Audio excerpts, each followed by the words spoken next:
Judge Robert Hodges handing down 5 life sentences for Robert Robinson on Wednesday.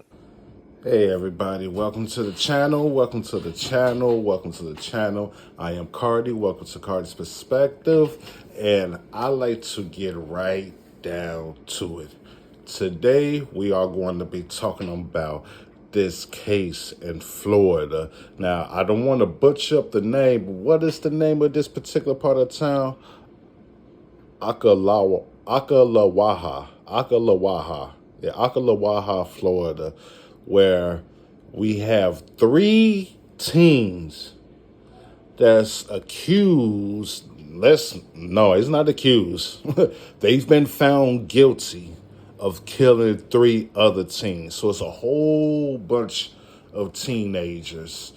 And this is wild. I mean, all right. For one of the defendants, and I believe his name is Christopher Atkins. He was 12 years old when this went down initially. And I believe this went down 2 years ago. So in 2023, March 30th, that's when the incident happened.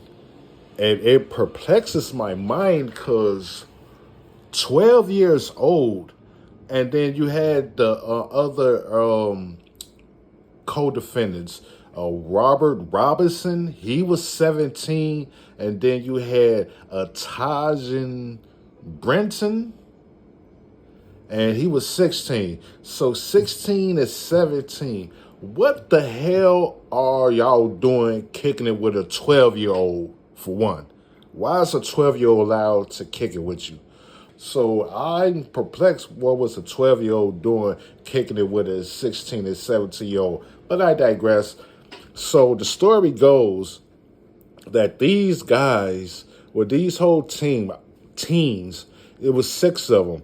So you got those 3, and then we have the victims. Now the victims, one girl was 16 years old. Her name was Layla Silvernail. Yes, her name was Layla Silvernail. They found her body in a dumpster with a bullet to the head. The other guy, what was his name? Michael Badal Jr.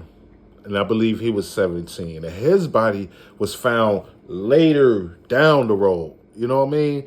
And then we have Silverman's car, which was found in the pond. And you wouldn't believe what they found in the trunk when they pulled the car out. Camille Corliss. That's her name, Camille Corliss. So Camille Corliss is in the trunk, and she's dead too. So that's 3 bodies. Now, you would not believe what, first of all, RIP to those 3 victims. What heinous acts, what vile acts. Shot in the head, dumping bodies in the trunk, leaving bodies on the road. You guys are all over the place, for one. For 2, apparently the Hudal Jr., he had a gun. So I guess they always want to hit some stains. And stains is a term for robbery, burglary, taking something that's not yours forcefully, endangering the life of others. That's what that is. So they went to go take something from people, hit a lick, stain, whatnot. They went to go do that. And I guess Robinson wanted the gun. And for some reason, that was the argument. I don't know how the gun got into the people's hands as far as Robinson and Atkins and Bruton is concerned. All I know is these 3 was killed, these 3 died, and then back to Atkins. He was 12 when this happened. Now, you got to know, 12 years old is not a lot of time on earth. You don't know spit. You just learn how to wipe yourself clean, let alone trying to hit stains and licks. But he told the police that Robinson made him shoot one of the victims, because if he didn't shoot that, he was going to possibly be killed, unalived, whatnot, or his peoples was in trouble. So here's a 12-year-old child. I'm still looking at a child. I'm not looking at him as no adult, because you don't know what's going on at all. But you committed this murder. And then when it's time to face the music, and I will say this, the music, oh yeah, the music was faced. The music was faced indeed.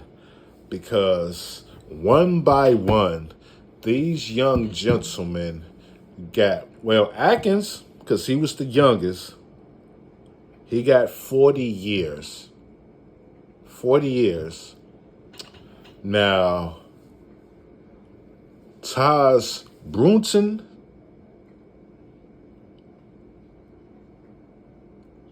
Charles Brunson, he got 3 life sentences. Finito, out of here. And Robert Robinson, they gave him 5 life sentences. Out of here.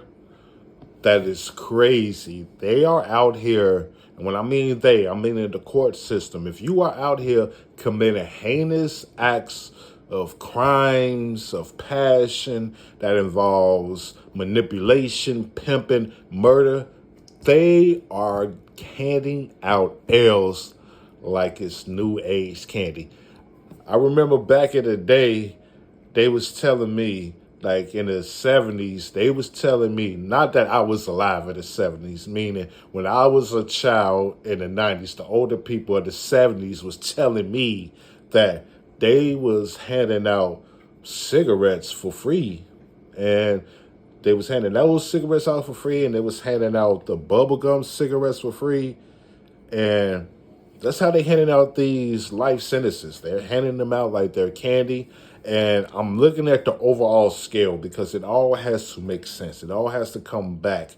In the court system, in the penal system, they have released a lot of elder people, meaning a lot of people that was drug kingpins in the 80s and the 70s, and who did a lot of heinous crimes as far as being part of gangs, mafias, different organizations. And I know a lot of those people have got released. You know, you whatever the reason, whether they figure you did your time or you didn't, or however it went. All I know is a lot of people that was doing all the craziness in the 80s, they got released.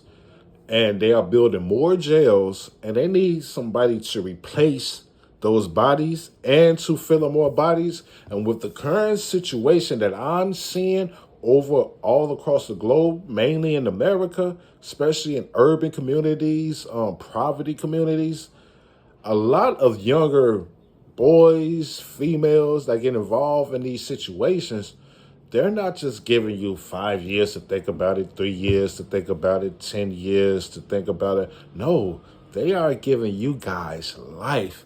They are making you guys a slave to the industrial system of prison for life. And to think that you, like, when you was committing these crimes, you know, Bruton, he was 16, so he's 18 now. Robinson, he was 17 when he committed. He's 19 now.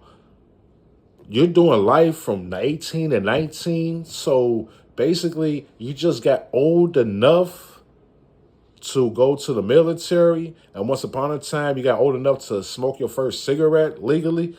But you ain't even got the proper, you can't even get in the club yet. And you finna spend the rest of your entire life in jail at 18 and 19. And that right there is the craziest thing that I've seen, because I haven't seen so many people get smoked. It makes me remember, it reminds me of the Bobby Shmurda situation.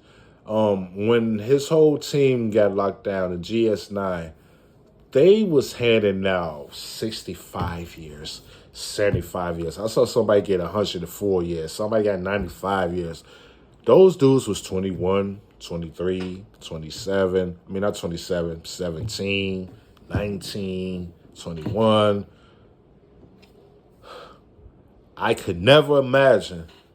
But that goes to show that you cannot be out here doing what you want to do. All this senseless crime, you see where it's going to get you. So you're just going to miss a lot. You're going to miss the fresh air. You're going to miss the nice smell of the flowers. You're going to miss the fresh wind breezing across your face. You're going to miss making your own decisions. You're going to miss walking out your door. You're going to miss taking a shower with real warm water. You're going to miss drinking nice, cool beverage at your own will. You're going to miss so much. But you must face your consequences.